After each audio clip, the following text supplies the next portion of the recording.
But now we'll get on to our guest, Emory Douglas. He was the Minister of Culture of the Black Panther Party from 1967 to the early 1980s. And his work is seen in the posters and literature for the party, but most prominently in the Black Panther newspaper. Here he is handing out papers in front of the party's Fillmore office and wielding the X-Acto knife in the creation of the paper. And we'll be talking a little bit more about that creation process today. But first, I'm going to drop my slides and just introduce to you. Such an honor to have him here from his home, I think, in Oakland, Emory Douglas. Welcome, Emory. Here in San Francisco. San Francisco, okay, thank you. Thank you. Such an honor to have you with us today. I know you're in high demand, so I really appreciate you taking the time. What we're going to do today is we're going to look at the work that is in the archive by Emory and the Panthers, and we'll talk about the topics that are presented in that work and a little bit about Emory's process in creating it, and try to relate it to some of what's going on in similar movements today. But Emory, the first question I have for you is just how you got involved in art. Were you drawing as a kid? What was it that really got you into design and art? Well, as a kid, like most kids who may just like to draw, and I, and then would use whatever, had crayons or graphic pencils and things of that nature, materials like that that were readily accessible, and on whatever you had. If you had the sheets of paper, or you tear up a paper bag, all those things, and you play with it. But it was nothing of a serious thing, just a desire, and just then trying to create like other kids do, copying cartoons, all those things. As you evolve, beginning to try to play with landscape illustration and drawings, and so that was as a youngster. But as I became a teenager, and I was involved in and out of the youth detention centers from time to time. Mind you, as a teenager, as an adult, only for political activity. And so while last time I was going to go to City College of San Francisco, and it was suggested that I take up art. So when I talked to the counselor there, the counselor said, take up commercial art. I should take up commercial art. And so by taking up commercial art, I was exposed to the many disciplines that go into design and production of publications and advertisement and what have you. So that was my basic foundation for what I brought into the Black Panther Party, was that limited ability that I had learned in the context of going to City College, but I had developed my skills to the point of where they would send me out on job assignments. And so they were observed in the art department who could do what. Initially, I was good at technical illustration. So when teachers came in from the different medical departments and would need some illustrations for chromosomes, you get paid for them. And so they called me, asked me, did I want that job? I said, I agreed. Thereafter, while there was a job working at a department store that sold fine wine goblets and silverware. And they had a display department where you did displace the signs and you cut and paste the ads that were in the paper on a daily basis. So then I worked at a silk screen factory. So I developed to a point in many phases that they would send me to different places when jobs came up. It just so happened that one place they sent me to was for doing some technical illustrations. And I went and I performed so they could see what I could do. And I misunderstood and thought they said they would call me to come back.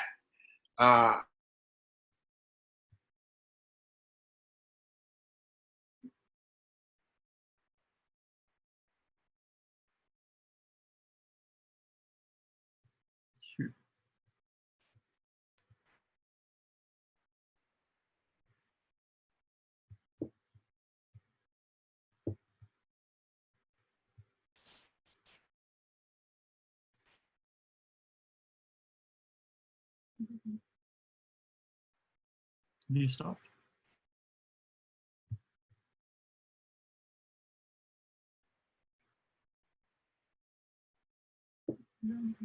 Well, it sounds like maybe Emory's had some technical difficulties. We'll try to make sure that he can get back in.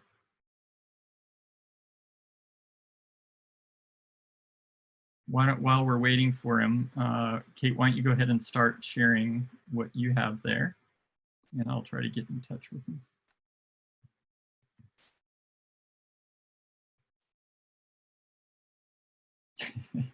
Yes, Norman, you will see samples of the newspaper art.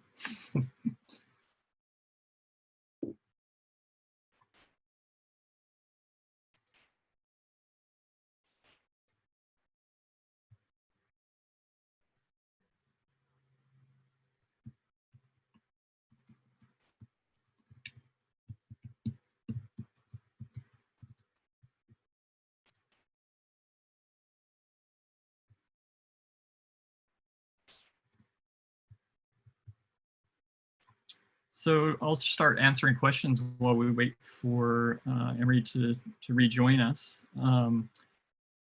We are recording the event. We're still talking about how that will be broadcast, but we'll definitely let you know. Best thing to do is to join our mailing list at letarc.org/mail. That will be the best way for you to keep updated on where the video will be posted.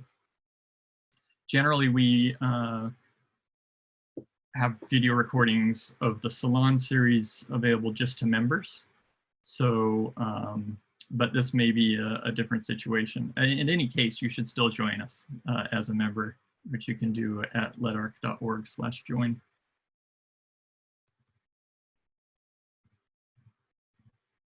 Let me see what else we've got here in the Q&A. It's a great question, Jamie, about the photograph of Huey Newton in the wicker chair. We'll ask Emory about that. Revolutionary Art of Emory Douglas, excellent book, which is something that we've used a lot as a reference when we're looking at our collection. And I will definitely ask Emory if that's going to be reprinted. There's both a hardcover and a paperback edition published by Rizzoli. Thanks, Mark.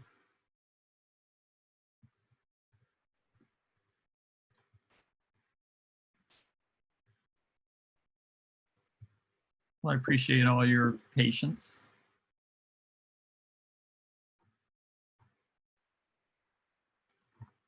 Thanks for the question, Jesse, about how his work's developed. We're going to definitely be showing, along with the Black Panther newspaper, some of his more recent work. So some newer posters and some work that he did, collaborated with some folks at the San Francisco Center for the Book.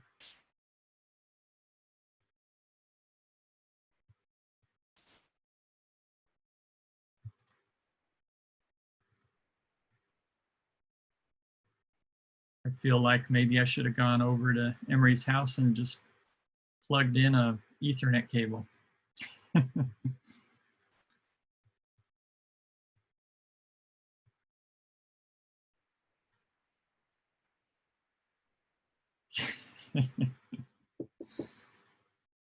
Well, yeah, if I knew where he lived, I'd do it.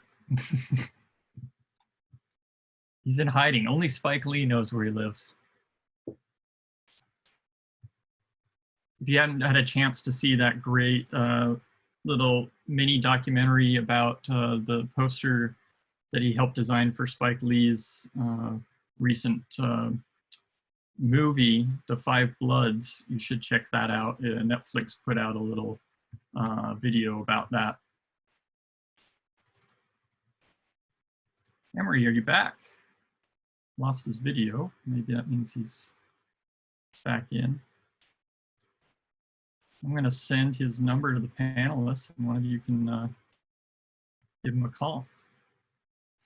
But yeah, that's a great film. It talks about his collaboration with the creative team there for that movie, and it's really interesting how the imagery from the Black Panthers has influenced visual culture all the way to today. I just posted on my Instagram recently that it was just, I was just going for a walk around the corner last night and saw two things directly inspired by Emory's work with Black Panther. And so it's pretty amazing how an organization that is no longer active is still visually quite active in the ways that people are using the material today.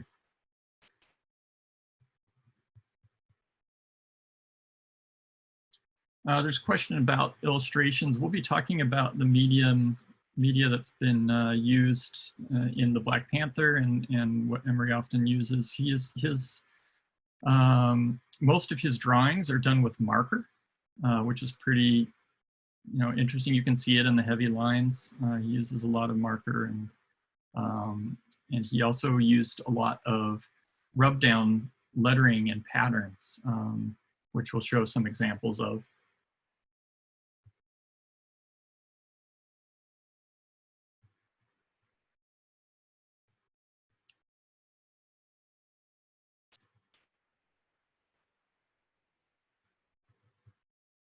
So we're trying to get in touch with Emory, make sure that we can get him back online. Yeah, in the meantime, let's flip through a paper, Kate. So this is one of the back covers of his newspapers were often where the posters would appear.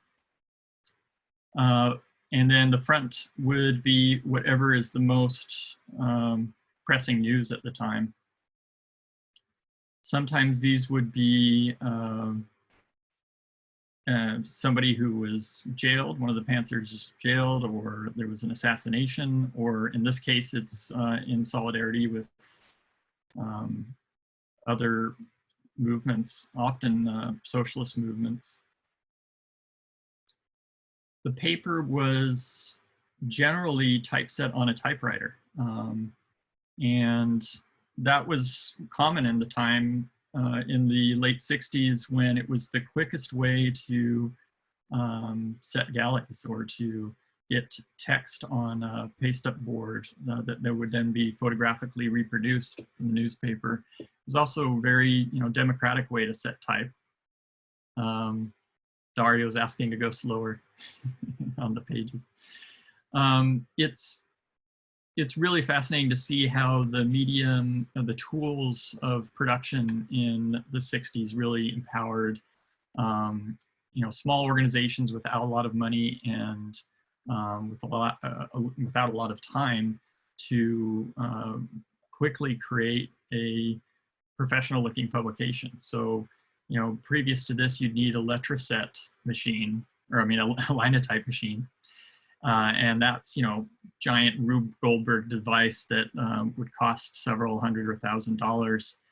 But here, you just need an IBM Selectric typewriter, or even just a regular typewriter, but the Selectric allowed some more professional composition. You could change the typeface using the font element balls. Set your columns on a sheet of paper and cut those strips and then paste them up on a board. Really happy to see we have Colette Gator here, who's written some of the best essays on Emory's work. So super honored to have her in the room. She says often the centerfold was in one color and had bold graphics like the covers. So that's true. Yeah, often we miss those posters that are in the interiors because we're more used to seeing them on the back cover. What's also interesting about kind of the shoestring budget that they had for the newspaper is that you only had one or two colors to work with. So, Emory really made great use of rub down transfer patterns or screen tone or letratone. And so that's what you often see, these textures and patterns in his work. because that helps add a lot of depth and interest without needing extra colors to create that same kind of effect. So we're on the phone with Emory trying to get him reconnected. Meanwhile, we can continue to look at other issues. Colette's dropping knowledge in the chat. I love it. Saw in Emory's FBI file that the FBI knew what the PMS color was that would be the second color for that week. Yeah, Emory talks about having to really track the production of the artwork to the press, and then from the press to the distribution points, because the FBI was constantly threatening the party and the paper. And so you can imagine that, not only having to produce this on a shoestring budget, but you're also on the run from the law. Pretty remarkable what they were able to accomplish. Emory often also shared the pages with other illustrators, so sometimes you'll see another signature inside the issues. Here's a really interesting composition on the left. We must be set free. Great use of the typewriter there to really create an illustration out of photography and rub down lettering and typewriter.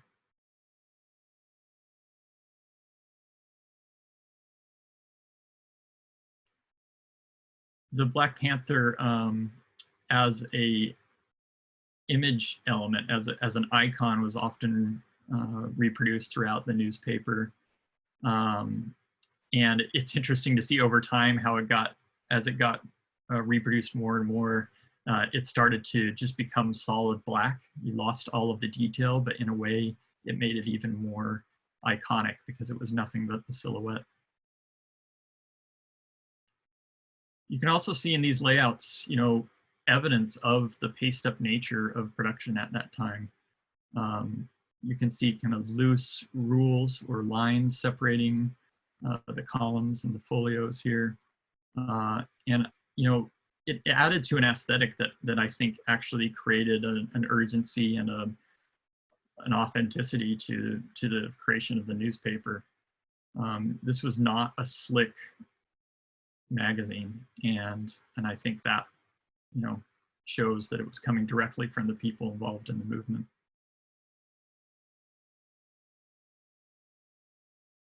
Lots of also typewritten symbols used for border elements inside the paper as well. We are in touch with Emory. He's just trying to get logged in. Ah, here he is. We'll wait for his audio to be reconnected here. Meanwhile, we're just paging through one of the issues of the paper, and as soon as Emory's able to reconnect his audio and his video, then we'll get started with the rest of the material that we wanted to share. Emory, can you hear us?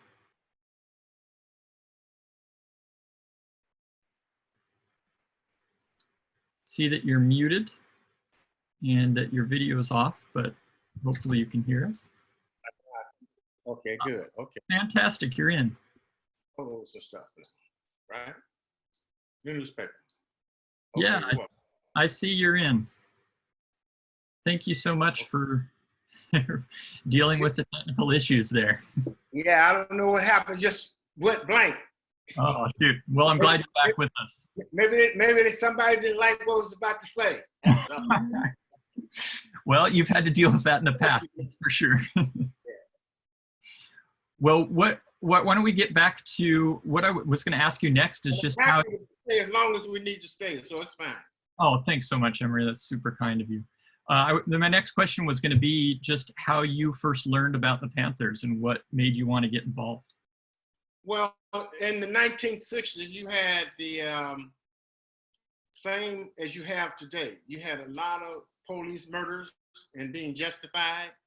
And young blacks were very trying to figure out what to do and how to deal with those issues.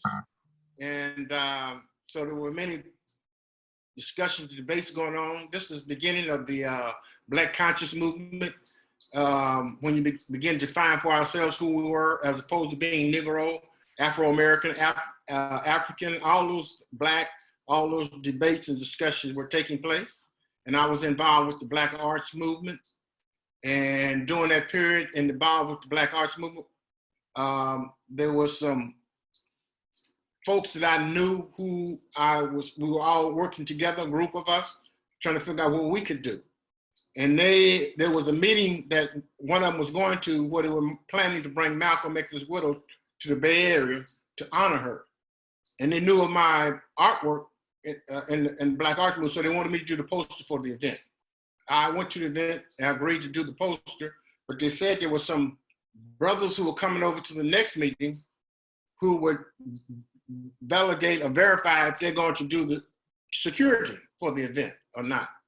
When they came over, that was Huey Newton and Bobby Seale and a few other Panthers. Little Bobby Hutton, the one in the photograph with the hat on, was with them. And I asked them how I could join after that meeting. And they had business cards, and they gave me cards. I didn't have a card then. This was late January 1967.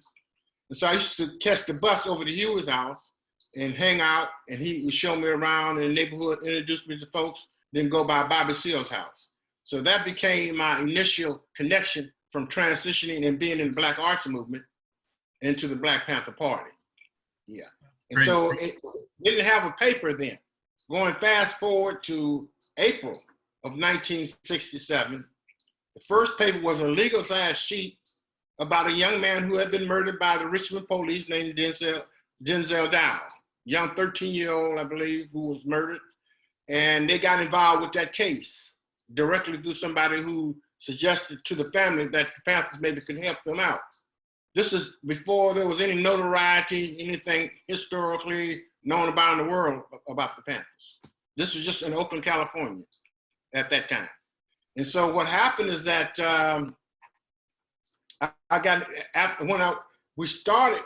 they started trying to recruit Eldridge Cleaver as the writer for the paper. And they used to go to this place called the Black House, where cultural events went on downstairs, and upstairs is where Eldridge Cleaver lived.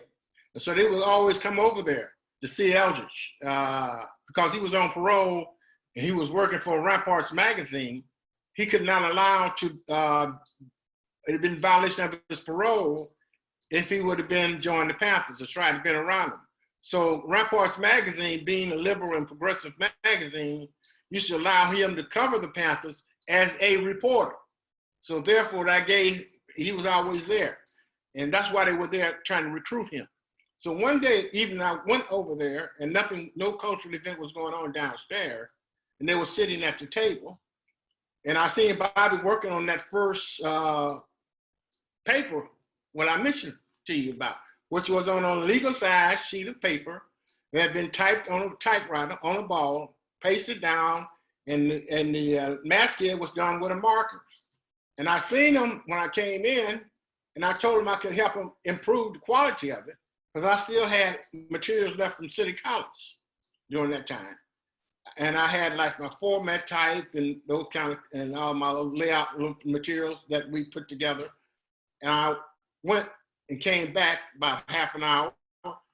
And he said, well, we're finished with this now, but we're gonna start the paper. And we want you to be the revolutionary artist, which was the first title that I had. And then you become the minister of culture. And it said, well, it would be to tell our story from our perspective. They'd be like a double-edged sword, can praise you on the one hand, and they can criticize you on the other.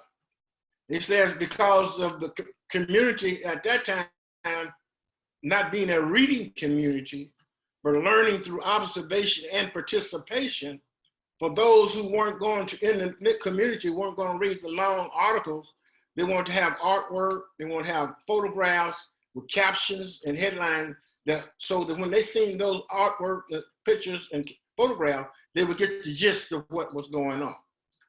Yeah. So eventually I started working on the second issue of the paper. And that's the paper where we went to Sacramento. That's the one where you see right here.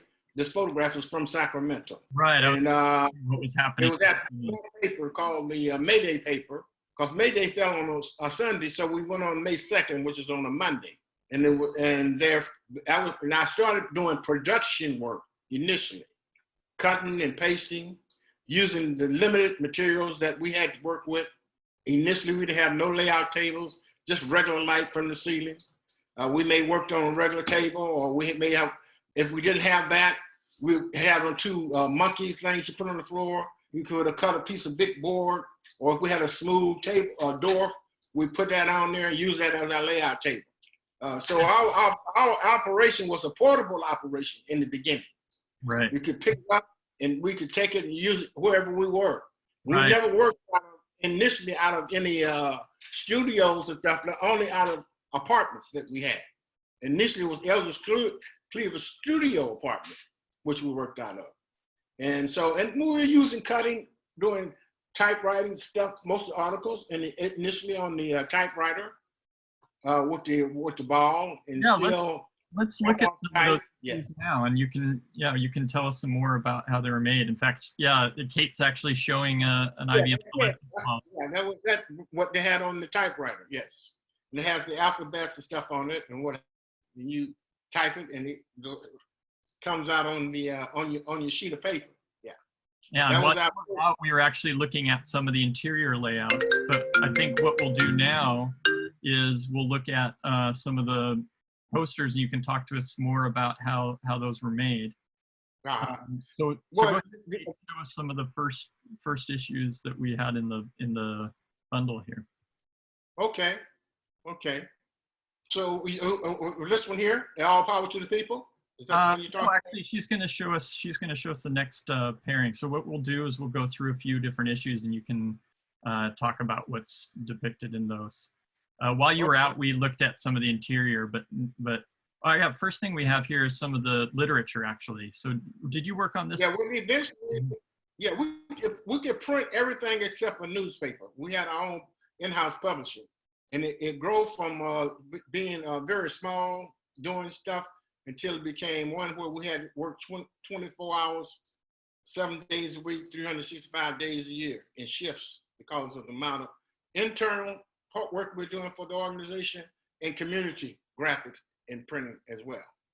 Yeah. Well, this interior that you see, minutes of information, that was when we had our typewriter. I had a typesetting, access to typesetting material. Maybe the one where you had the certain typesetting font sizes come in different font sizes, but only maybe in Helvetica on one, and then you take that one out, then you had to put another one in if you were using Bodoni or Caslon or something like that.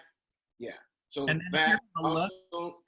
I'm sorry to interrupt. Here on the left, we have in the middle is the 10-point platform, and I wonder if you can just quickly, you don't need to tell us the entire platform, but it's such a critical part of what the Black Panther Party was trying to promote. I wonder if you can just go over what was the goal of the party initially. Well, this is a reflection of the ideology and philosophical perspective of the Black Panther. This is our guiding document. This is what reflection in all the art and politics and whatever social justice things that we were involved in. This was this is about quality of life issues that the community were concerned about. And number one is the power to determine the just of our Black community, which later became determined the just of our oppressed community. You had full employment for our people. You wanted to end the robbery by the capitalists of our Black community. You had that. We want decent housing fit for the shelter of human beings. We talked about quality of education. We wanted all Black men to be exempt from military service. Number 7 was we wanted Idi Amin to police brutality and murder of Black people. And that became the point. Number 7 became the primary focus when the organization initially started. Because as I mentioned, the intensity of the police murders and brutalization that was taking place, the same as it is today. So this is where they began to work organized around point number 7 in conjunction with all the other demands. Like we wanted freedom for all black men held in federal, state, and county and city prisons and jails. You're talking about the abolition. That's the inspiration to the abolition movement that's taking place today. We want all black people who, when brought to trial, to be tried in the court by a jury of their peer groups of people from their black communities and what have you. And that was error, and like I said, as defined by the Constitution of the United States, it doesn't say in the Constitution that you should do that. But that was the demand. That was corrected later on. Yes. And then it says we want land, bread, housing, clothing, justice, peace, and as a major political objective, a United Nations supervised plebiscite to be held throughout the black colony, in which only black colonial subjects will be allowed to participate for the purpose of determining the will of the black people as their destiny, as their, I can't say the word like destiny. Yeah. Well, let's look at some of the issues of the paper that actually, almost all of them are responding to these demands, and they do it in different ways. But I think what's so incredible about them, as you said earlier, is that they do it in a very straightforward, graphical way and represent the people in the community. Yes. We talked a little bit while you were gone, Emory, about just the production process, and you mentioned that earlier too. But I just wanted you to just talk a little bit here about how you chose the typefaces, how you set the type on these covers. Well, we chose it based on what we had available. That's one. That's the essence, I think, and the beauty that comes out of it is that being creative with what we had to get things done. Understand, we had limited budgets at that time, and it was on-the-job training as well. The basic foundation that I had from City College is not in commercial art, and those job experiences, I would not have been understood even how to start to do the production aspect of the newspaper, because this is pre-press process. This is the printed aspect of the cutting and pasting, so that it could be taken to the printer to be printed. Right. So what we did, we used to use all of these two here we had the headlines were done with rub-off type, the type that you could buy in the art store on sheets. Right. And they had alphabets on them. Yeah.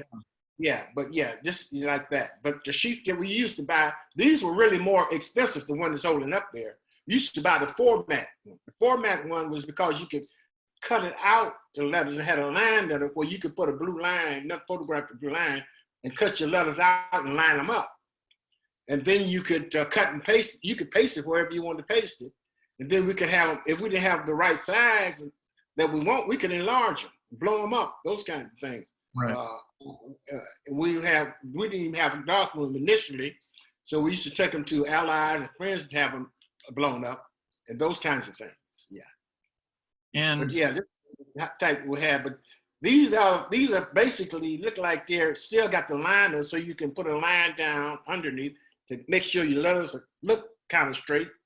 But the ones we had where you cut each letter out, it was on a film, clear film. When you cut out the film, therefore they were less. These here, when you rub them off, if you scratched it, you had to start all over. So you were taking advantage of the photographic reproduction that was possible at the time. And then we used to take them when we did get a little developer processor. We used to take the sheets and develop them, and then we would cut and use those as our extras when we ran out of the original ones. Yeah, because they used to. Then they started selling the sheets where you could actually. It was kind of rigid and tough to cut, but you could actually process it through the camera and develop the film and then cut it out of those sheets and look just like the sheets you bought in the store. Uh-huh. Different textures and patterns that you see there. These were used, same thing on format because it was easier. And then we would take those sheets, sometimes we would photograph them before we used them up, or I would use them in any way that I felt it enhanced the idea of the artwork, or if that was all I had to use, the limitation of what I had to use to integrate into the artwork, then I would use it. Yeah. Right. And I was talking earlier when you were disconnected about what creative use of these patterns you had, and we'll look at some things later where there are up to 10 or 12 different films that you're using in one illustration. So let's go on to the first set of back covers, I think, or is it front covers? Kate's got her next set that she'll be pulling out for us. Again, as I mentioned, we have about 120 issues of the paper. We're really fortunate to have them. And one of the reasons we're doing events like this is that we want to show them to as many people as we can and making them as accessible as we can. When we're meeting in person, we put these out on the table and allow people to look at them directly, but this gives us an opportunity to reach a wider group of people. Why don't you talk to us a little bit about the image of the pig and how that came about? Well, I was working out of Eldridge Cleaver's studio apartment before there was any chapters or branches or even central headquarters. This is when they were trying to recruit him at that time, but he agreed to work on the paper in that process, which he did eventually join after Sacramento. But prior to that, we used to work out of his studio apartment, and Hugh and Bobby Seal would come over in the evenings after they'd been organizing in Oakland, and they would talk about some of the actions where they had in confrontation with the pigs, and they would talk about them like swines and what have you, and what went down, and then they would begin to define what a pig was, and I based on the illustration of what they defined as a pig, I did the illustration of that. What is a pig? A low-natured beast that has no regard for law, the right of people, that bites the hand that feeds it. Those were kind of the language that was given that I interpreted. But initially, the first pig drawing was of a pig on 4 hoofs that Huey gave me that we were going to put in the paper. And we were going to put the badge number on that illustration each week to show the pigs who were intimidating and misusing exploiting were being bad behavior in the community.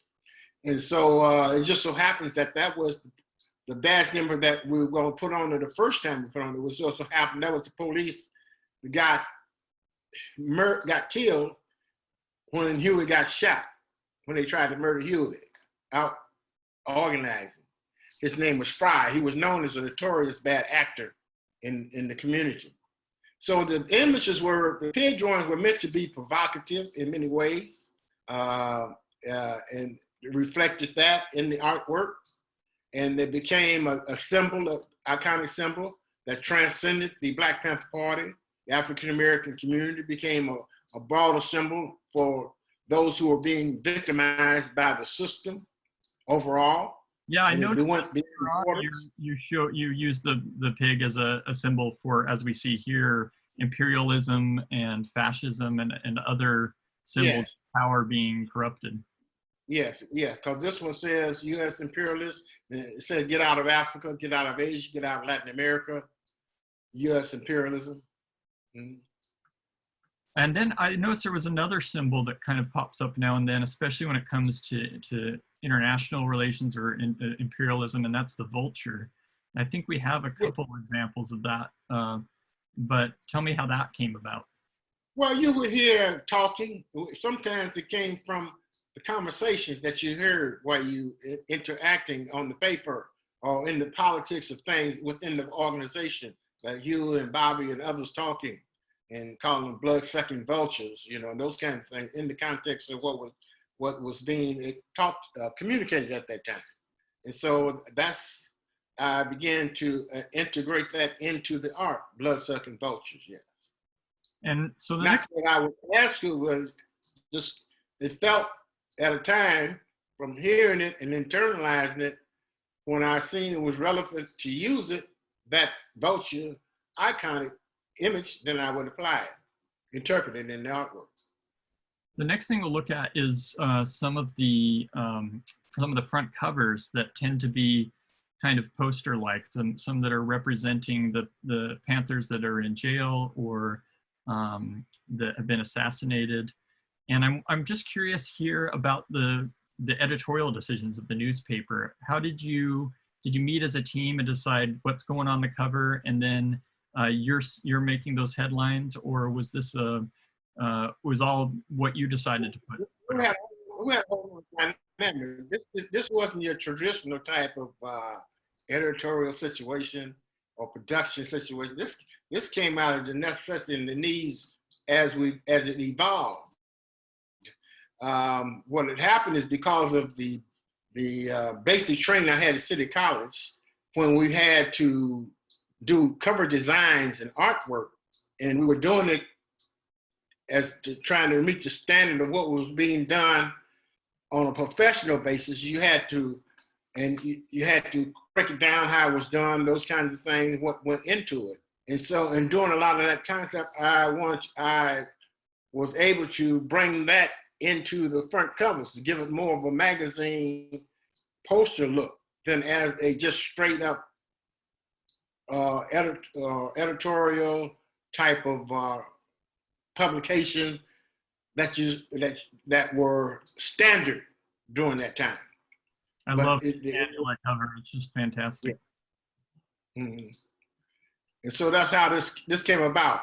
It was not, I was given the green light. Once they observed the scene, I understood through the art, understanding the politics, I was given the green light 99.5% of the time to design and create however I chose to. There was never any interference with that whatsoever. So this next grouping we're going to look at are the people in your community that you often depicted in the back cover images. And I think this is, some of the most powerful imagery because there's such just straightforward representations of people that I assume that you knew. I mean, what were the sources of the, you can go on the next grouping there, Kate, the one after that. I'm just wondering, what are the sources of the kind of people that you were depicting? I think it was interesting you said earlier that comics were, some of the first things that you drew, you would replicate comics. And I wonder if that had an influence on how you depicted figures. But also, no, yeah. Well, actually, in the initial phase, I like woodcuts, but woodcuts took so long, so I began to mimic that bold style look using markers and pens and what have you. So out of that, I was able to create a style that kind of gave a kind of a woodcut look to it, and then added the prefabricated materials to it, like the format to give the textures and patterns that were in the line art that I created during that time. Yeah, so that's how those images came about during that, period. And Colette Gator, who's actually here with us today, has written some really great essays about just the power of these images and the fact that you depicted people as you saw them. They seemed like they're heroes in a way, but you didn't put them in superhero costumes or anything. You made them look as they were to you in the day. Yes, well, that was always deeply, I guess, instinctive, you could say in many ways, because you listen to the people, you're trying to interpret and reflect in the artwork themselves, because they tell you that this reminds me of my uncle, my brother, or somebody, then it becomes bigger than yourself. And so you try to carry that spirit into the work in whatever you're designing in the work itself. Then I used to look at a lot of historical books from the Civil Rights era in the South and down in the backwoods and the areas, and and all those publications that had a lot of dealing with the common everyday Black person. And that reflected from there. You can see it in New York, you can see it in Oakland, you can see it wherever you go, where people have Black people have migrated. That's still that cultural identity was still existing. And so it just permeates, it's just a thing to do. It wasn't like it was always about being inspired, even in the Black arts movement, coming into the Black Panther Party. The art I did then had some of that same feeling to it as well. And as a person who loves type and lettering, I also love this device that you often used with the buttons that the people are often wearing, which have another message that's in addition to what the caption might be. Yeah. That was to give more depth and meaning to the art, just like putting collages into it. It gives another layer of understanding to the art itself as well. But the basic layer is to try to make it like Al-Makal Cabral, great revolutionary from Guinea, I believe, in Africa, has said one time, you have to be able to speak in a way that even a child can understand you. So I began to try to interpret in my art, you have to be able to draw in a way that even a child can understand and get something out of it, without still losing the essence of what it's trying and the depth of what the meaning might be. What was you talked a little bit about the response from the community? People recognized people in these images. You said before that your neighborhood or the ghetto was the gallery, and I wonder, did people paste these up in their shop windows, or put them up in the streets? Well, that's and we used to go around. There were stores and vendors that we were allowed to put posters in them, and then time we used to paste them on the walls in the neighborhoods all across the country. We had cadres that went out before they sold the papers. Initially, it started one morning about 6 o'clock when getting ready to go sell newspapers, and we had a lot of extra posters and centerfolds and stuff from the paper, and artwork from the back and what have you. And comrades made some took wheat flour and water and made wheat paste. And so went out and plastered them all over the neighborhood. And so that's where we began to say that, the community was the gallery for the artwork, because, then you didn't have, you had a limited people from the Black community who were going to galleries so they could see or could afford to go to galleries because of the need to work and do whatever thing needs for better quality of life in that sense. So you try to make accessible to your message accessible as many ways you could. That was one of the ways that we were able to do it, because we had 49 chapters and branches across the country. So all of them consistently doing the same thing means people begin to see the message. Yeah, when I think about just how many ways that these images parallel to what's going on today, I think about people who are starting to be evicted because of the pandemic and not able to pay rent, and these images are just so strong in response to that. The one on the left, one of those examples where I said you use a lot of different patterns to really add a lot of interest to that. And then you're also bringing in a new character here, the rat, as another symbol. Yeah, well, that became eventually started as an avaricious greedy businessman. That's what we used it for, the rat, as the avaricious greedy business. And there was a cover that depicted that. It was a back page that depicted that. Yeah, I think we had it on the front and the back at one point. Yeah, and this here is dealing with it in the context of the living conditions, being provocative in the sense of bringing attention to the condition, decent housing.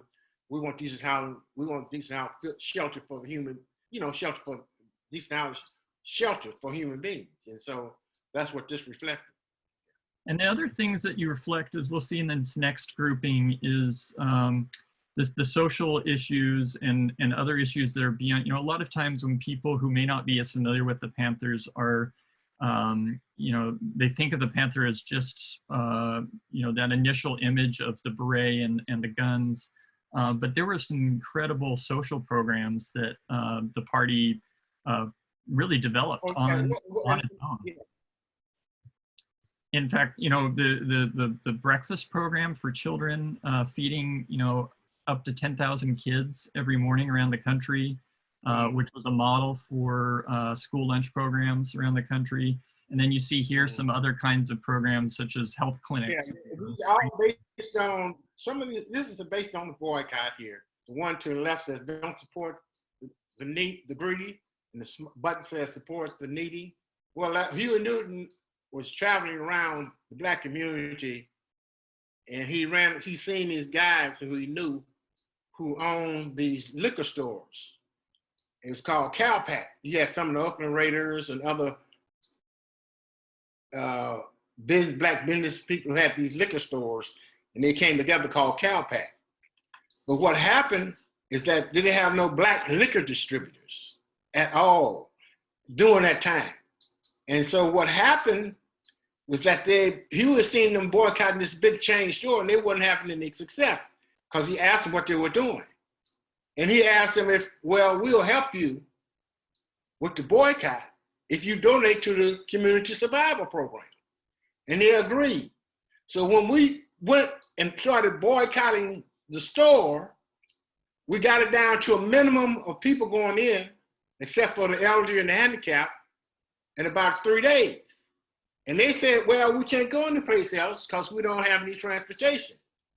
So it was evaluate that situation and agreed that we would told them that we would take them to any store that they wanted to go in, transport them there and bring them back to that location if they didn't go into that store. And they agreed to do that. So that shut the store down. And they had to negotiate, and they got the deal.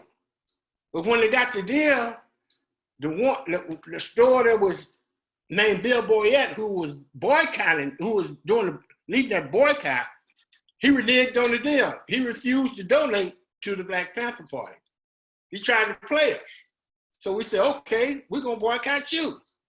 So we boycotted him for almost 6 months.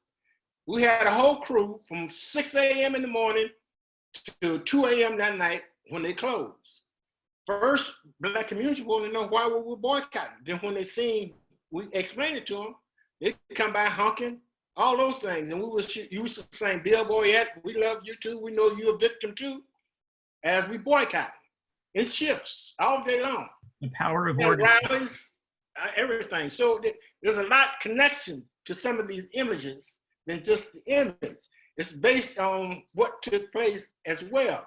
Now, the only way he stayed open then, because the White Chamber of Oakland, White Chamber Business Chamber of Oakland, bankrolled him because they didn't like the Black Panther Party. So, but it took about 6 months. Then it was Representative Assemblyman Ron Dellums, who became the congressman later on, who negotiated the settlement. And they agreed to make the donation to the Black Panther Party. And then I put an image out after that showed a Black woman coming with a bag, and it had on the bag saying support Bill Boyette because Bill Boyette supports the Black community. So it wasn't personal. It was about what they said they were going to do and they didn't do. But it also showed that before then, they weren't doing anything. But because they resisted against us, they began to do something. So it was another level of consciousness coming out of that. And thereafter, they began to give scholarships away and do many things for many years as an association thereafter. That's an amazing story to get more of the backstory behind that. I also just wanted to add this couple here because, it's interesting that most of the images are about Black struggle and fighting back. But we have some images here that are about some successes, perhaps, or some hope. What was behind the creation of either or both of these? Okay, the one to my left here, We Shall Survive Without a Doubt. That was then we were doing, you see in the eyeglasses, the little picture of the spirit of hope and the smile in the face of the button on the top of the little kind of like helmet of the little boy is wearing. And the eye, you see to the left, we're doing sickle cell anemia testing. So we had done over 100,000 sickle cell anemia testing. We had put out a lot of public artwork and papers on that before this image was done. So people were kind of maybe understood this was about our people's free health clinics that we had across the country. We have chapters and branches, wherever we had chapters, we had some kind of connection to health clinics. And we had doctors and nurses, professionals who came in to help us run those clinics and what have you, served. And we always were talking about preventative health care. To the right was eyeglass is the free breakfast for school kids that we had in the morning. And so that's what it was saying about we should survive without a doubt. We're beginning to build up alternative institutions, leading by example, what we should be doing and can do, and also pointing out the contradictions in relation to what the government wasn't doing. That's why they said the free breakfast program was public enemy number one, because you had people demanding in the schools the free lunch program that started in the schools because of the Black Panthers free breakfast to school kids. You had the treasurer of the state of California, which was the most powerful position in government during that time, and his name was Jesse Unruh. He went on news and said the Black Panther Party was feeding more hungry children in the United States government. And that was true. You see, and so they blasted it all day long.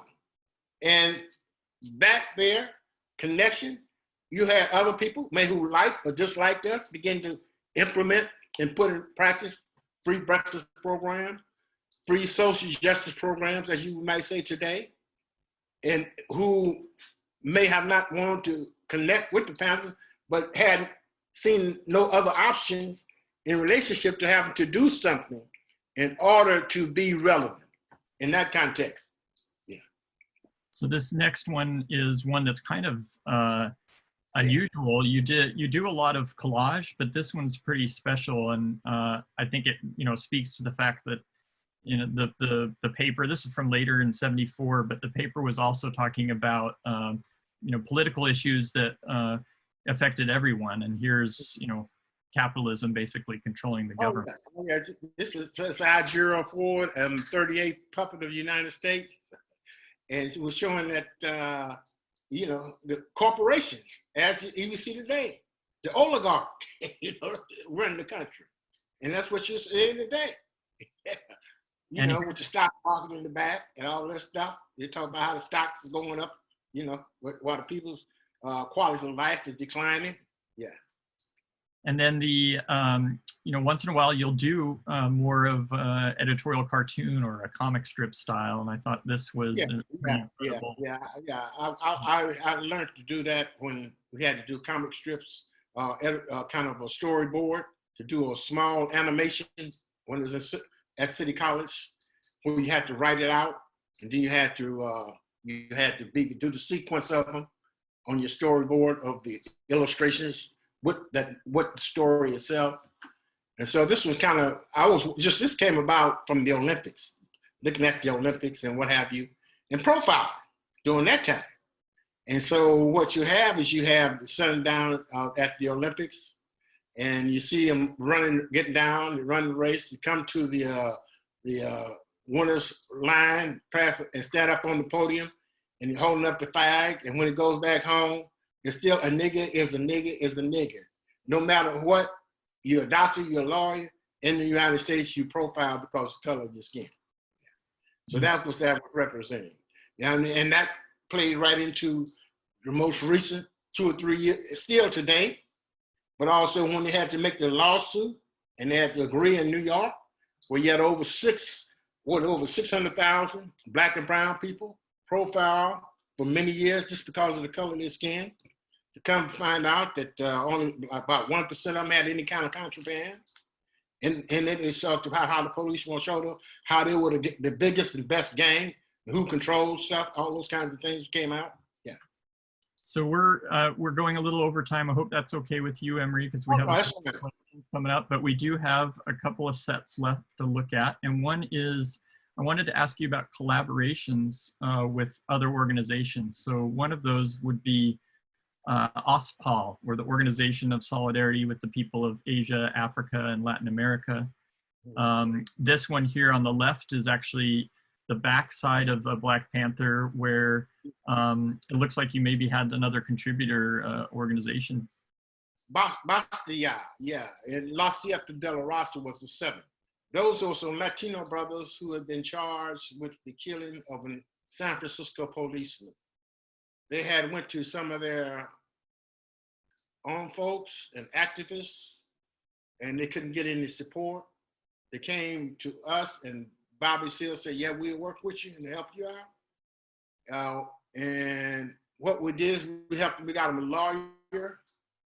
We also, to get their case out, we shared about 6 papers with them.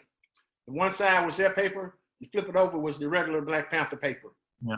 And we did about 6 or 7 issues with them.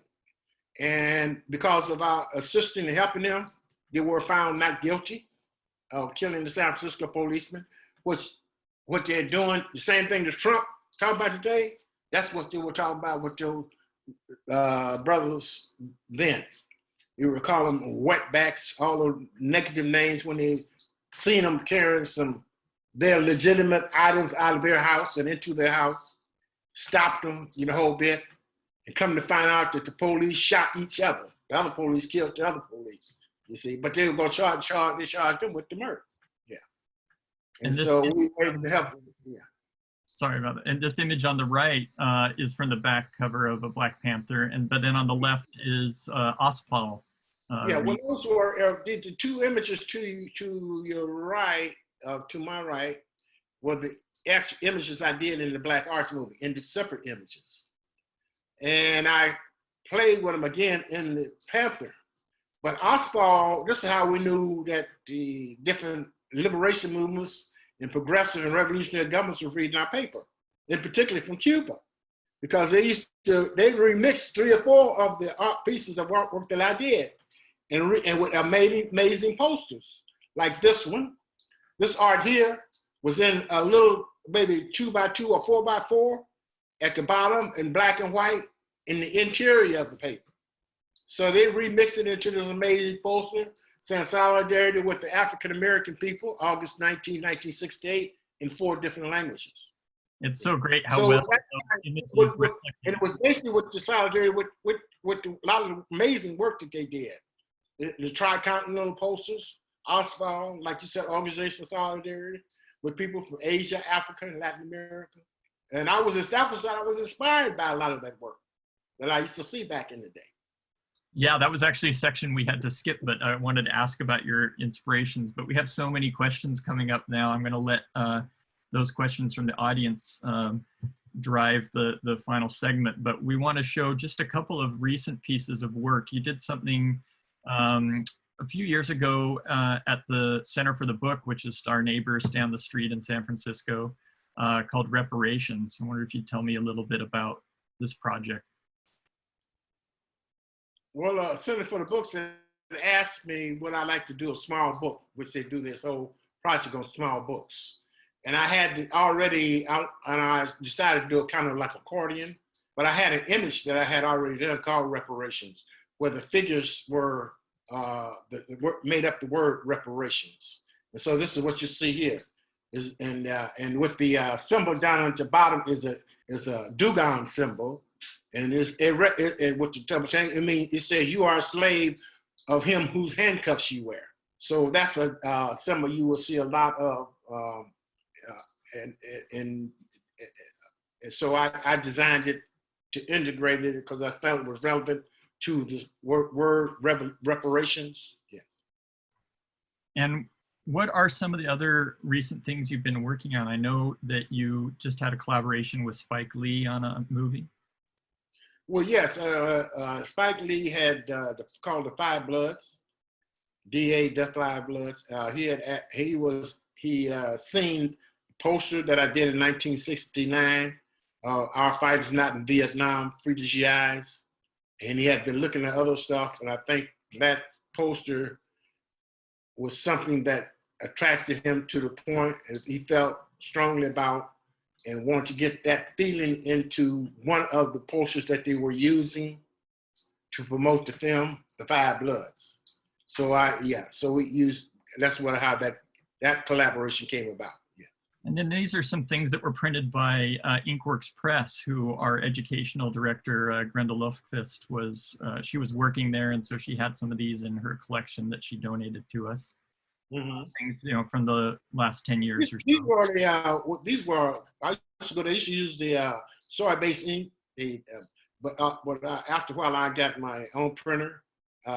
They're good prints, but if you put them in the light, because of soy-based ink, they fade over a couple of years or so. So you have to be careful not to put them in the light. And that's has nothing to do with Inkworks. It has to do with the quality of the soy-based ink at that time. I'm quite sure it's maybe a better been developed much better now than then, because I think they were kind of maybe in the pioneering end of using a lot of the soybean inks and what have you. Yeah. And so, and I've remixed this poster 3 or 4 times, the Malcolm X one. Also, this Police Terror USA. That came from Oscar Grant when he was murdered on the BART station, coming home New Year's evening. Yeah.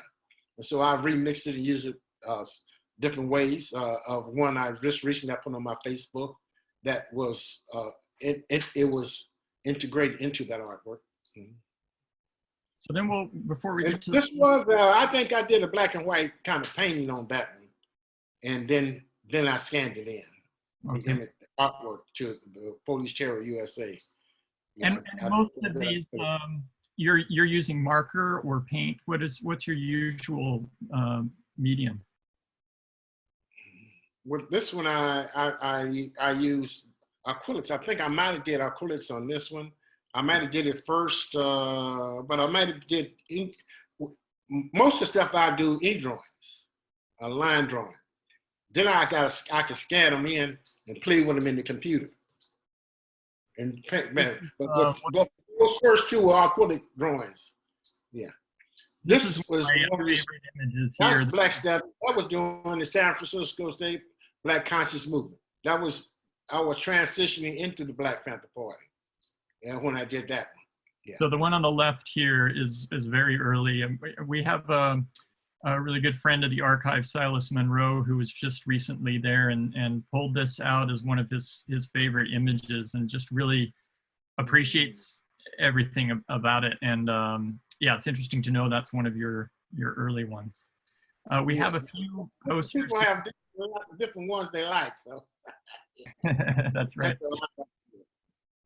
We have this one was about Revolution in a Lifetime. There's a little subtle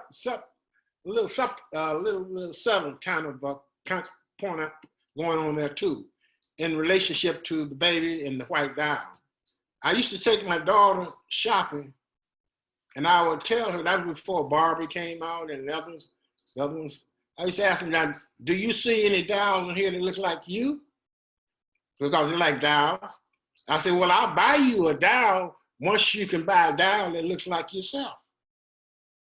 And so it was informing and enlightening her to showing that there was no dolls that looked like her, but other people began to talk about the same thing. So you had the Barbie dolls and other dolls that create a different cultural identity in dolls. So that's a certain thing, revolution in our lifetime. Revolution is about change. So people can see other things as well. It's about the struggle for self-determination. So I'm not sure if you're involved here with these, the Street Wall Journal. Do you know this? I've seen the Street Wall Journal, yes, but yeah. You're not. I don't read it. Well, this was, yeah, this may be from some different creators. This was kind of a play on the Wall Street Journal, and they made, Oh, okay. Okay. yeah. But so we're going to go now to the audience questions, and maybe while we do that, Kate will just show a few more posters while we talk. People have been, vote up the questions you'd like to answer, because unfortunately we won't get to all 40 of them. So people are voting up some questions here, and I'll ask them as they rise to the top. First is from Jessie Carvalho. She asks if you're still creating art and how it's developed over the years. Yes, I still create art. Matter of fact, I'm getting all stuff together. I'm supposed to working on Colette Gator for art book that we're going to try to get published, hopefully in the near future. That's and great. It has I have remixed images and newer images that I've done over a period of time. There's some things that I've reinterpreted, repurposed art that I've done to reflect today, what's going on today in the context of the social justice movement. So yes, I continue to, when I can, understanding that I don't do it like I used to. 77 years old, you got to take a break every now and then. Once you have people like get your breath. If I stay up all night working, I got to sleep all day the next day. I have a question here from our friend Amos Kennedy, who asks if the Panther image was influenced by the Panther of Lowndes County, Alabama. Yeah, that's where it comes from. Early on, Hugh and them knew about the history. In the movement, people knew about it and during that time. So what happened when Hugh and them started using it, initially, the first 2 or 3 papers, Eldridge Cleaver was going to back and forth to the South, to Atlanta, to connect with Stokely Carmichael and H. Rap Brown with SNCC, some of the SNCC members then. And Hugh and them said, well, we have such respect for SNCC and what they stand for, what they were doing. They wanted to get official okay to continue using it. And when the Eldridge came back, they said that was fine, because he talked to Stokely and he said that was fine. The symbol itself comes from Lowndes County, Alabama, during the Civil Rights Movement. After the Voting Rights Act was passed in 1965, you had Panthers, you had those who, Stokely Carmichael and others, who went to Lowndes County, rural, racist county, those who were blacks were sharecroppers. A lot of them couldn't read or write, but they wanted to vote, had always been intimidated, because you had those plantation owners, the Bo Connors, the racists who ran the county. So when they came down into organizing, they wanted to vote, but they didn't want to be a part of the Democratic Party nor the Republican Party. So they started the Lowndes County Freedom Organization. And they had to have a symbol to be an official organization like the racists did then, which was the Democratic Party. And it was called, they had a symbol called a rooster, stood for white supremacy. And so from what I understand, the myth that goes, it says that they seen these high school sports teams, they have different animals, and they chose the Panther. So the Panther comes from the South during the Civil Rights Movement, yeah. And I understand that there were Panthers, a regiment in the military that called themselves the Panther, a black regiment in the military. We have a question here from Elise here on staff, Elise Carlton. She asks, were the printers supportive of the content? Did you experience any censorship from them? Well, you had the printer may have been supportive, because one of the printers that we went to for a long time, his daughter was a social justice activist during that period. But you had staff, you had other things, then there were big printing companies, and they had people above them because they did all kinds of stuff. So we found out that the FBI was allowed to come in to read our paper, those kinds of things before it was printed. So we had to send people over to the operation when the paper was coming off the printing press to make sure the stuff wasn't missing or messed up, those kinds of things. And every now and then there were errors that we had to make sure they had to stop the press, make the correction, redo the plate, and start a process all over. Alexandra Bowman asks. Now, also the paper became so powerful because at its height, you had 100,000 papers printed, but we had a reading community of 400,000 because it had been scientifically proven that a paper was read at least 4 times at minimum in its lifespan. And so what happened at one point when we would ship papers from Oakland or San Francisco to point B, wherever that may be in the country, to chapters and branches, they would be wet and all damaged. So we had to get our we had to get our lawyers, and we had workers who respected work, let us know what was going on inside the distributions in the airport and stuff, let us know what's going on. So we got our lawyers to go to the airport with us to make sure the papers were not damaged when we sent them. We had lawyers to be at the other end with Panthers to make sure that they got their papers and they weren't damaged. So after we started doing that, they tried some other tricks. Alexandra Bowman asks, as an artist and activist living and working with heavy topics, how do you find joy for yourself? Well, joy was in the context of the organization itself. I mean, you have fun. You enjoy life, you have fun. I tell artists when I do talk, and I say, you enjoy what you're doing, but don't do it just because of the fun of it. So you can have fun, you can enjoy what you're doing, but just don't do it for the fun of it because it's about social justice issues, it's about serious topics and what have you. But we used to party, we had all those things, Yeah. I wanted to tag onto that. I mean, most of our audience is graphic designers, and they, at a time like this, they're often thinking, what is the role of art and design right now? I mean, should we be doing something else that's more important, or how can we affect change? What do you think? Does art really have a role in today's movement in making the kinds of changes that we still obviously need to see? Yeah, art is for whom? What are you doing for? Whom are you doing it for? And I mean, understanding that people have to make a living at the same time. They have to be able to want to make choices in the context of what can they do in relationship to the issues that we have today. So that they have to make some choices. You have to break the blockage or whatever it is and begin to do it. However they choose to do it, there's many ways.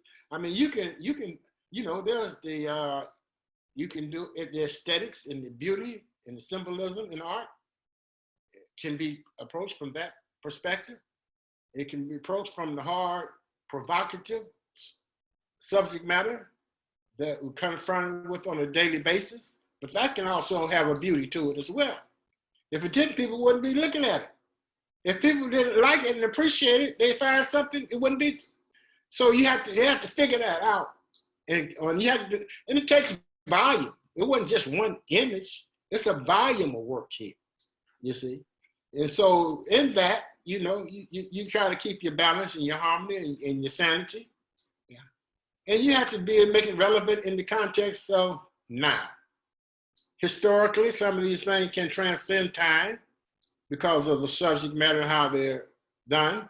I heard have young people who come to talks and stuff say, well, if you just tweaked a little bit here, it'll be just like today. So in that context, there are many questions about people asking, how relevant is it today? And it obviously is. And and someone's asking here, Kenny Choi, how do you view the recent protests, including pro athletes walking out of the game? They recently, somebody called it a boycott. It's actually a strike. They started the boycott. They kind of had to go back on it a little bit, but I think it's great. It goes back to Jim Brown, Muhammad Ali, all those who took the stand back in the day with some of the footballs. It was sports figures then, basketball, Kareem Abdul-Jabbar, Jim Brown, Dr. Nathan Hare, who was a professor out of San Francisco State, who helped with the first Black student union, was also a part of that. You know, they all came together during that period and held a press conference around the war and the draft and what have you. And so I think, and you got these young artists, these young sports figures coming out of another new context today. You know, Kaepernick is the one who was inspired all of it. That's why they were trying to shut him down so bad. They know the conditions, the situations in this country and what's going on. They know. So what they do is they're gonna try to demonize those who are game changers in the mindset, breaking the mental bondage of those who are still stuck in the doubt and disbelief that Black lives don't matter, or just going along with the program. You see, so I think it's a more powerful statement because, you know, it's a powerful statement in the sense that I'm glad they're making whatever they're making, but they putting human life above that. The kind of yeah. So that's a powerful statement. Yeah. Paula asks if you find that being an artist or doing art has informed your organizing. Has art education played a role in your thinking about freedom and revolution? Well, I'm always thinking about, you got to understand, this work came out of a context. That was about freedom and revolution. This is an organization that had chapters and branches all over the country, was considered, had international chapter in Algeria, considered a liberation movement, met with many of the liberation movements back in the day, went to all kinds of, invited to all kinds of the countries in the world where this government didn't want people to go. We were invited there. We had delegations and people went, you know, yeah. So this is the context, you know, understanding this, you know, this is what I come out of and continue to do, and, you know, how I could. Collectively, and still doing it in a collective spirit in the context of what I feel and express and interpret in the artwork. But now, you know, I'm 77 years old, so I'm an armchair revolutionary. I can't get out there like everybody else used to. You know? Well, I do what I can. It still makes an impact, you talking about your work today. So you're definitely continuing to do this work. Our friend Binta Ayofemi asks, as a young Black artist, I am responding to Emory's work, specifically the powerful poetic fragments of speech and the repeated images in the paper. I see these Panther newspapers as a form of music and a form of speech. An exhibition will come out soon. Thank you so much to Emory and Letterform Archive. And she asks, what would be your headline for today? What words or image would be today's headline if you were to do a poster on an issue today? The struggle continues. The struggle continues. I have done some struggle continues. Black Lives Matter, you know, yeah.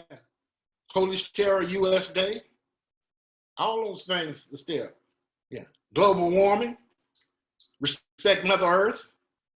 I've just done a thing with the San Francisco Art Commission on an 8-foot by 10-foot piece that was been fabricated over at Manoia Editions in Oakland that will be going into a playground in San Francisco.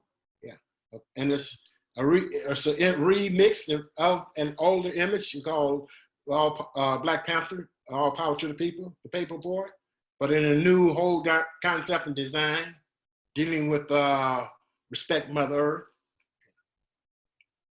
Earth. We have time for just a couple of more questions. D.W. Kamish asks, Emory, thanks for sharing your experience and insight. Many scholars comment that the Panthers had a unique media sensibility, from Newton's sense for spectacle and analysis of automation to clues in communications, and of course the prominence of your art. I'm wondering if you could respond to this and speak to the importance or influence of this media sensibility for the party's effectiveness on the whole. Well, you have to understand the whole context then. there was an organization, a Black organization that never existed, youth organization never existed like this in this country before until Black Panther Party, in the context of believing in self-defense, the language and the swagger and the provocativeness, all those things, and the social programs, all that. And so that brought attention, but the media was curious. But we had great communicators as well. You know, so all that played into how the media was attracted. I mean, when you got Playboy magazine doing interviews with Kathleen Cleaver and different Panthers, you got these mainstream magazines, Life, Look, all those, and many, many others.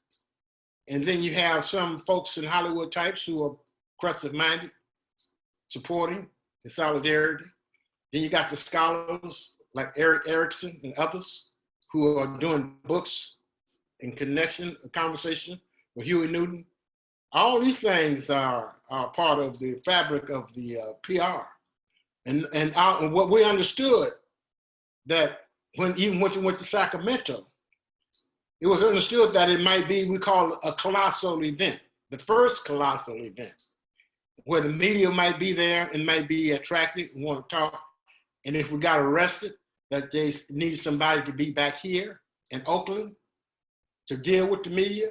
So that when we went to Sacramento, it was that discussion in that day, that morning, why Bobby Seale was going to lead the delegation and Huey Newton was going to stay behind, because they figured that it might be where we get arrested. Then there would be somebody who needed to talk to the media and articulate why we went and what for. And that was when we, sure enough, we did get arrested.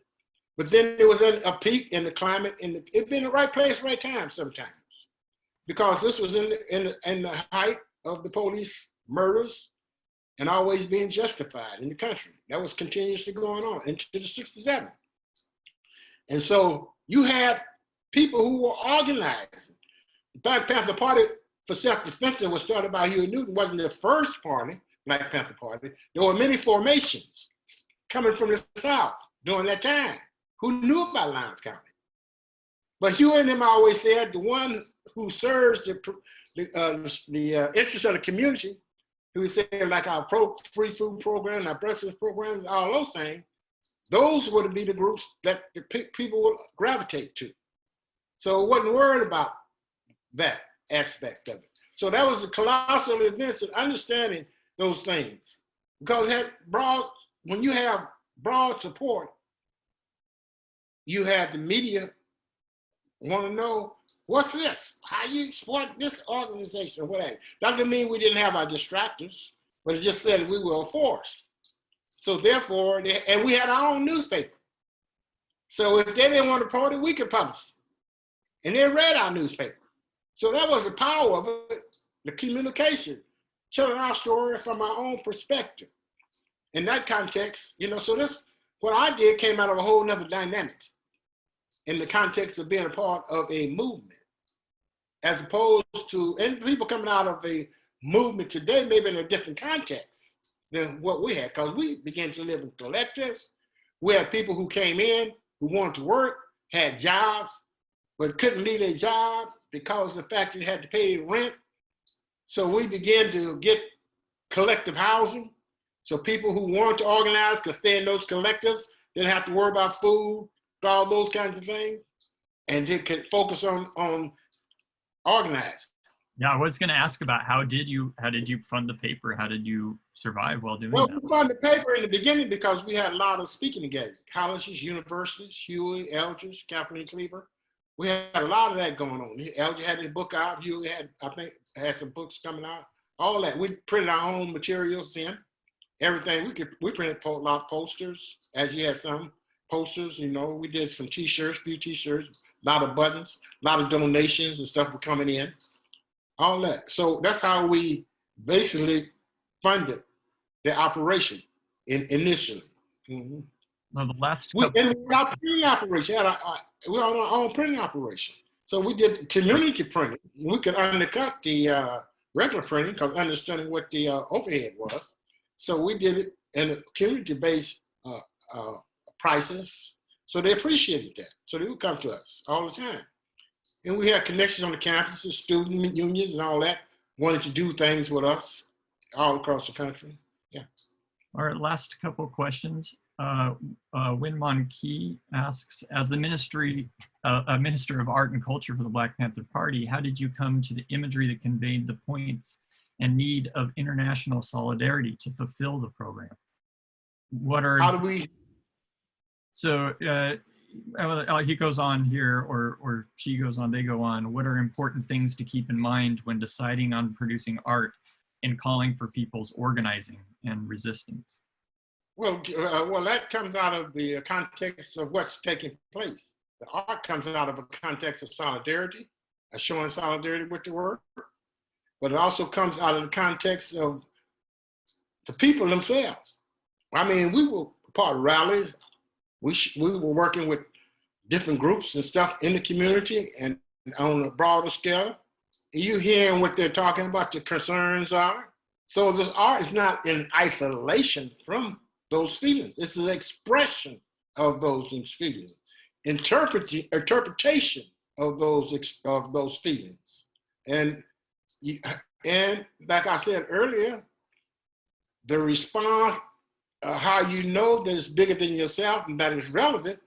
And when people say, this reminds me of my uncle, this reminds me of my brother or my cousins, then you know you've touched on something.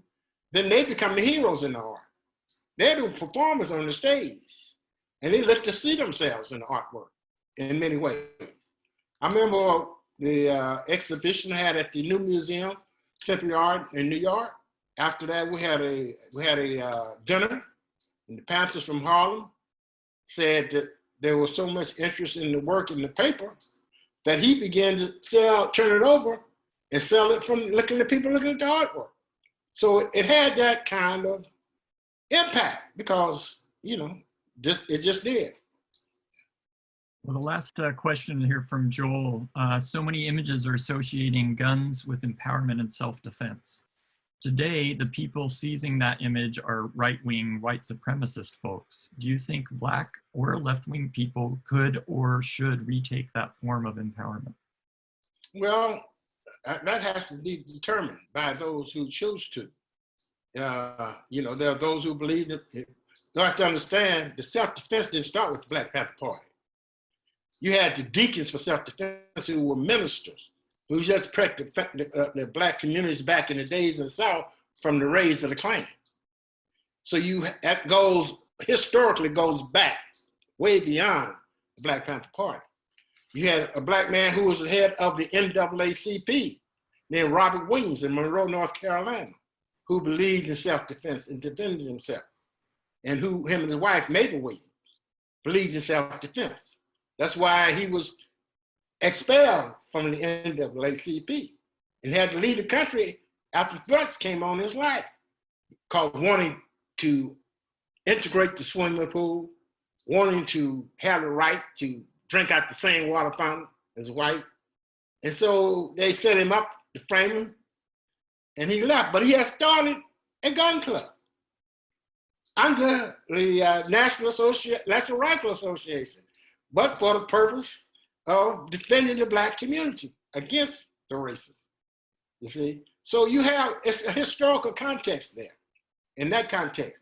Of course, could you do what we do today? No, because they wipe you off the map. But at the same time, you got those who live in those, it's not for the same reason. It was articulated. And then eventually we put the guns away and we began to focus on the social program. That was one phase. That was around point number 7 of the 10-point platforming program. We wanted immediate end to police brutality and murder of Black people. That's why when Huey and them had access to law books and they studied the law and understood the Constitution, the guns were carried within the context of the Constitution.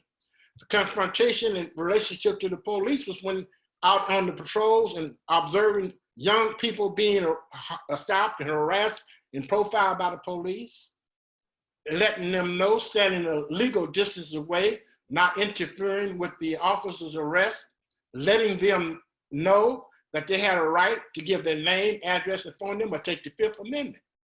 And if they need, if they needed a lawyer, we help them get a lawyer. If they need to get bailed out, we would help them bail out. So that's where the uniqueness of the Black Panther Party. It wasn't around patrolling the streets, talking about, trying to start hating people because of the color of their skin. We had allies all over the world, So it wasn't. That's a totally different context. I mean, we had the Young Patriots, was some young whites who lived in Chicago, who became the Young Patriots, who worked with the Panthers, Fred Hampton and them. Didn't like blacks at all until they started working with those Panthers and seeing that they had a commonality. Then they become the Young Patriots.